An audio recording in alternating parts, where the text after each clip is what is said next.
Hello guys, उम्मीद है आप सब ठीक होंगे, गुड होंगे। टुडे जो हमारा एक वीडियो है, इसमें हम 10th क्लास का जो पहला चैप्टर है केमिकल इक्विलिब्रियम उसको डिस्कस करेंगे। चैप्टर का जो नंबर है वो हमारे पास 9 है। केमिकल इक्विलिब्रियम में हम पहले केमिकल रिएक्शन को डिस्कस करेंगे। केमिकल रिएक्शन होता क्या है, उसका डेफिनेशन हम देखेंगे, लिखेंगे, समझेंगे। तो हम लिखते हैं definition of chemical reaction, the practical process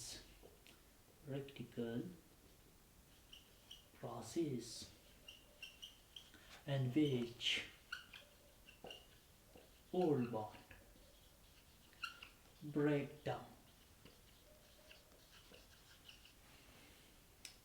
and new bond are formed, called chemical reaction। ऐसा प्रैक्टिकल प्रोसेस जिसमें ओल्ड बॉन्ड हमारे पास टूटते हो और न्यू बॉन्ड्स बनते हो, ऐसे प्रैक्टिकल प्रोसेस को हम केमिकल रिएक्शन कहेंगे। दूसरा डेफिनेशन भी इसका है हमारे पास, वो इस तरह है कि such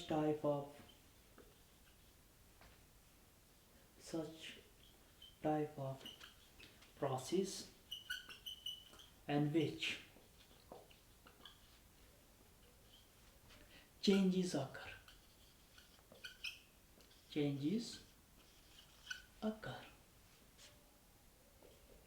in composition and properties of substance called chemical reaction। दूसरा जो डिफिनीशन है वो क्या कहता है, as such type of process जिसमें changes occur in composition and properties of substance. ऐसा हमारे पास प्रोसेस जिसमें सब्सटेंस के प्रॉपर्टीज और कंपोजिशन में चेंजेस आती हूँ, तब्दीलियाँ आती हूँ, तो ऐसे प्रोसेस को हम केमिकल रिएक्शन कहेंगे। या तो ये हमारे पास डिफिनीशन है या ये, दोनों आप लिख सकते हो, समझ भी सकते हो।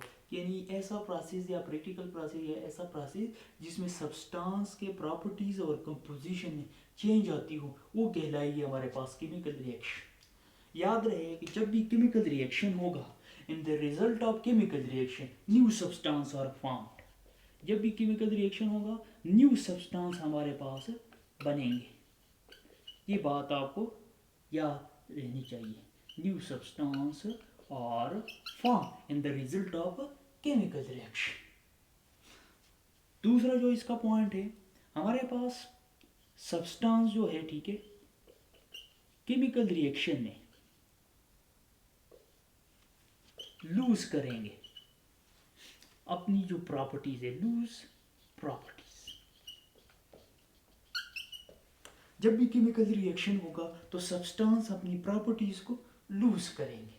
ये डेफिनेशन और इसके ये 2 पॉइंट्स आप लोगों ने याद रखने हैं। इसको हम केमिकल चेंज कहते हैं। केमिकल चेंज क्या होता है, ऐसा प्रोसेस जिसमें हमारे पास ऐसी तब्दीली जो आसानी के साथ रिवर्स होती है, वो हो सकती हो, तो उसे हम केमिकल चेंज कहते हैं। और केमिकल चेंज में हमारे पास न्यू सब्सटेंस बनेंगे। और जब भी केमिकल चेंज या केमिकल रिएक्शन होगा तो हमारे पास जो सब्सटेंस की जो प्रॉपर्टीज़ है, वो भी अपनी प्रॉपर्टीज़ को लूज करेंगे। एग्जांपल देते हैं, बिल्कुल समझ आ जाएगी।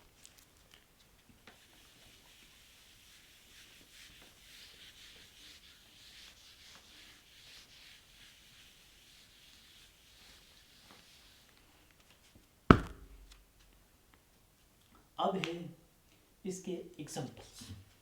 डेफिनेशन हम लिख चुके, साथ साथ में ये नोट भी करते जाना ताकि फिर बोले नहीं, उसे रिवाइज भी करते जाना। एग्जांपल हम पहला इसमें जो बेस्ट एग्जांपल लेते हैं, हमारे पास हाइड्रोजन है प्लस ऑक्सीजन है और ये हमारे पास वाटर बना रहा है। 2 सब्सटेंसेस आपस में मिलेंगे, क्या बनेगा, वाटर बनेगा। अब हमने जब डेफिनेशन किया था केमिकल रिएक्शन होता क्या है, उसमें हमने कहा था कि ओल्ड बॉन्ड टूटेंगे, न्यू बॉन्ड बनेंगे।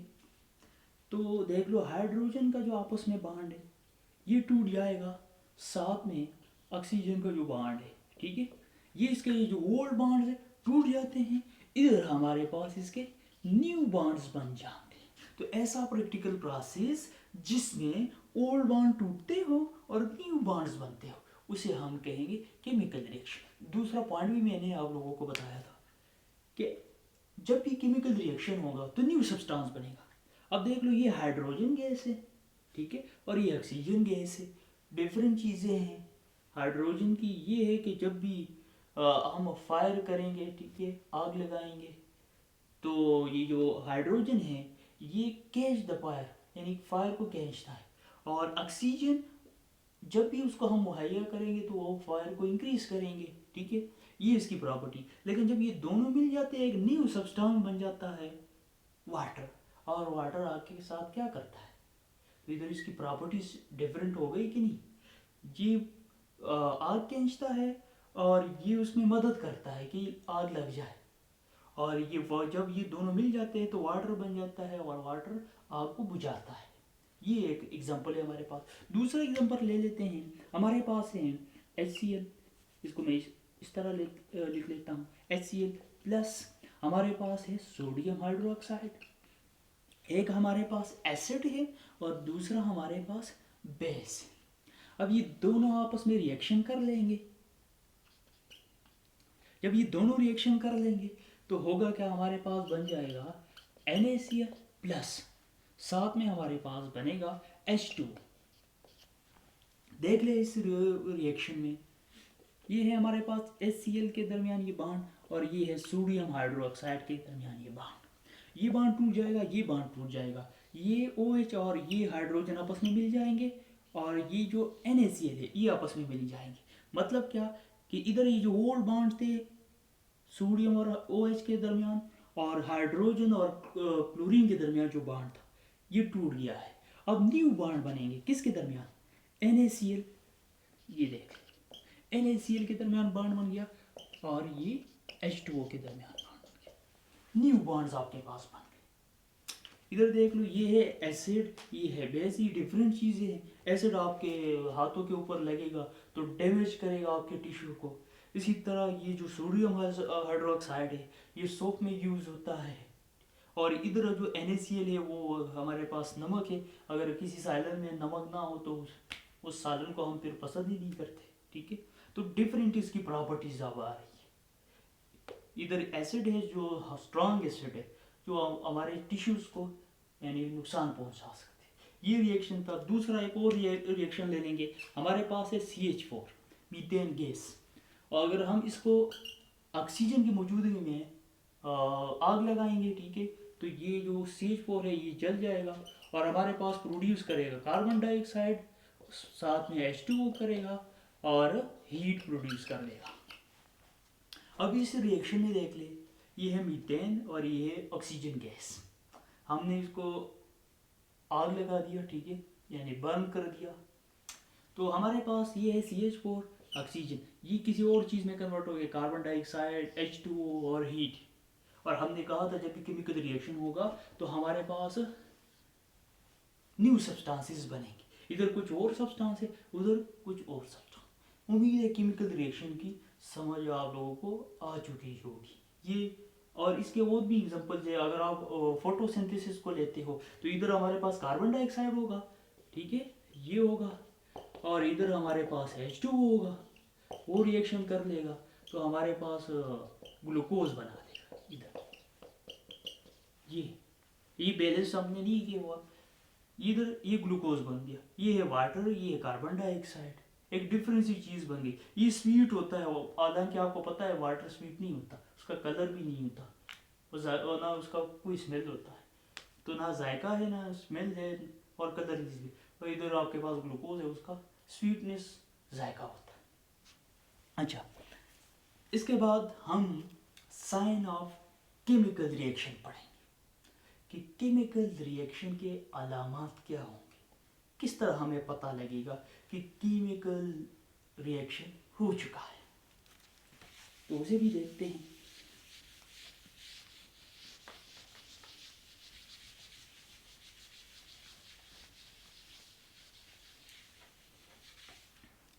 अब है हमारे पास sign of chemical reaction.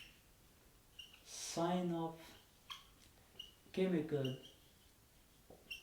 Reaction.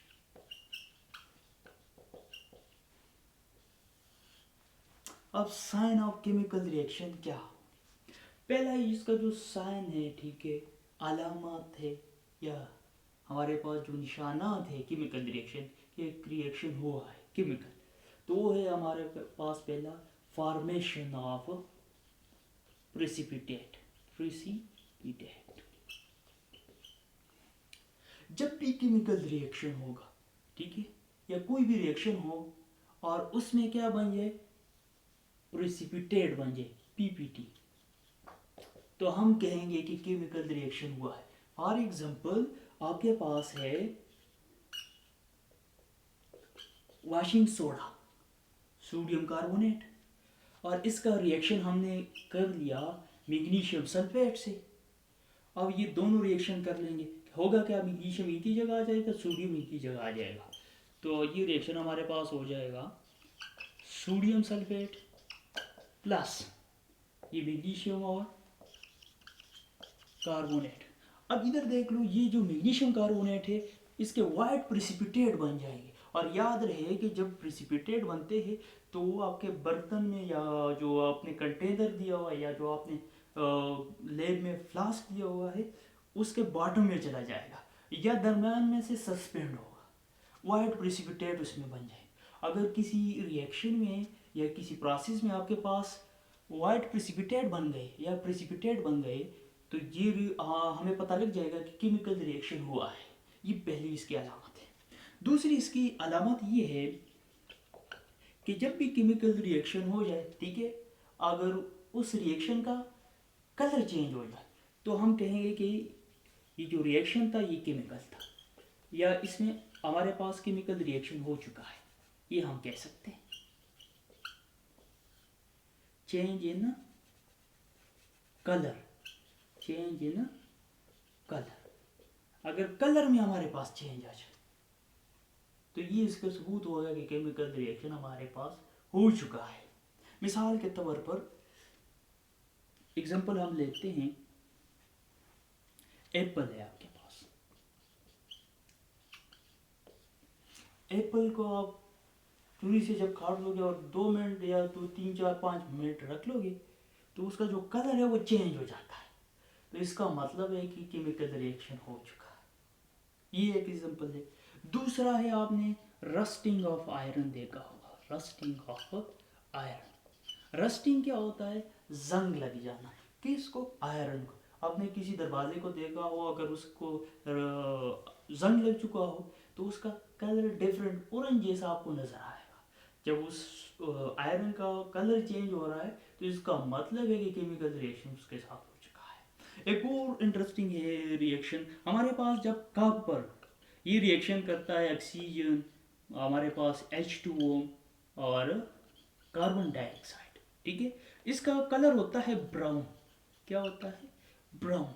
लेकिन जब इनके साथ ये रिएक्शन कर लेगा तो जो कॉपर है, ठीक है, इसका जो सॉल्यूशन है उसका रिएक्शन उसका जो कलर है हमारे पास चेंज हो जाता है, किस चीज़ में, ग्रीन में।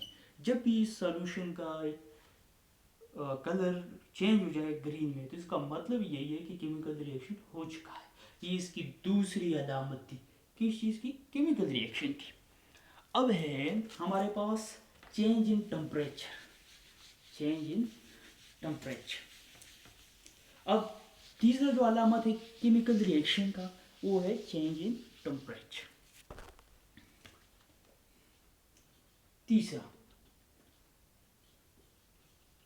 Change in temperature.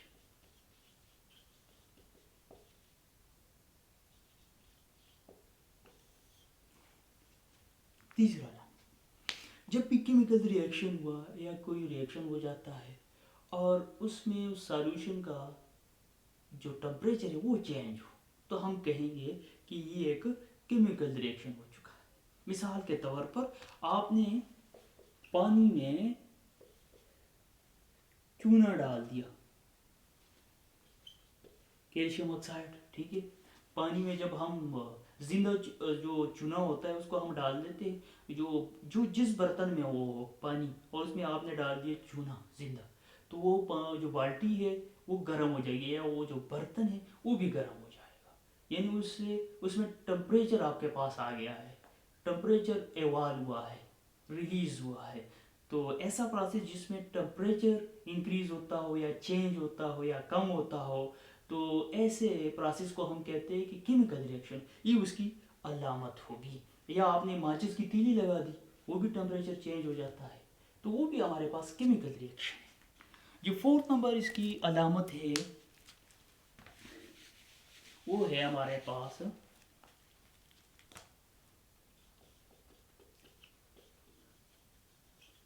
Change in test और स्मेल। अब एक रिएक्शन हुआ है या एक प्रोसेस है, ठीक है, और उस प्रोसेस में जो सब्सटेंस है या सॉल्यूशन है उसका टेस्ट या उसका स्मेल चेंज हो चुका है, तो हम कहेंगे कि ये केमिकल रिएक्शन, जी उसकी एक और अलामत आ गई हमारे पास। अब है हमारे पास फिफ्थ नंबर, अगर चेंज इन वॉल्यूम, किसी सब्सटेंस की या सॉल्यूशन की वॉल्यूम में चेंज आ जाए, या वो उसका वॉल्यूम कम हो या ज़्यादा हो जाए, तो ये भी केमिकल रिएक्शन की अलामत होगी, साइन होगी, किसी प्रोसेस में ये अमल हो, वॉल्यूम चेंज होता हो। Six number sign of chemical reaction वो है production of light, production of light. अब एक ऐसा प्रोसेस है जिसमें लाइट आपके पास प्रोड्यूस हो रहा है, तो ये हमारे पास केमिकल रिएक्शन होगा। मिसाल के तौर पर जंगल में आग लग जाती है, ठीक है, या ह्यूमन बींग्स किसी चीज़ को आग लगा लेते हैं, ठीक है, और उसमें लाइट प्रोड्यूस होती हो, तो ये हमारे पास कौन सा रिएक्शन होगा, केमिकल रिएक्शन। बहुत से आपके पास ऐसे प्रोसेस हमारे पास होते हैं इसमें लाइट प्रोड्यूस होती है, लाइट तब प्रोड्यूस होगा जब केमिकल रिएक्शन होगा, ठीक है। या कोई हमारे पास कोई भी रिएक्शन हो जाए या एक प्रोसेस हो जिसमें लाइट प्रोड्यूस होता, तो उस प्रोसेस को हम कहेंगे केमिकल रिएक्शन हुआ है। ये नहीं है कि सारे रिएक्शन में लाइट ये ज़रूरी नहीं है, अगर किसी प्रोसेस में हुआ लाइट प्रोड्यूस तो हम कहेंगे केमिकल रिएक्शन है ये। जो इसका 7 नंबर है, अगर हमारे पास गैस बबल्स प्रोड्यूस हो जाए किसी प्रोसेस में, तो ये भी केमिकल रिएक्शन का साइन होगा कि केमिकल रिएक्शन हुआ है। बहुत से प्रोसेस होते हैं जिसमें हमारे पास हाइड्रोजन के वो बबल्स बन जाते हैं, ठीक है, तो वो भी हमारे पास केमिकल रिएक्शन के रिजल्ट में होगा। ये हमने सारी डिस्कस कर ली साइन ऑफ केमिकल रिएक्शन। कल हम इसके जो मज़ीद पॉइंट्स हैं, इसके बाद हमारे पास टॉपिक होगा क्या है, केमिकल इक्वेशन, उसको हम डिस्कस करें कि केमिकल इक्वेशन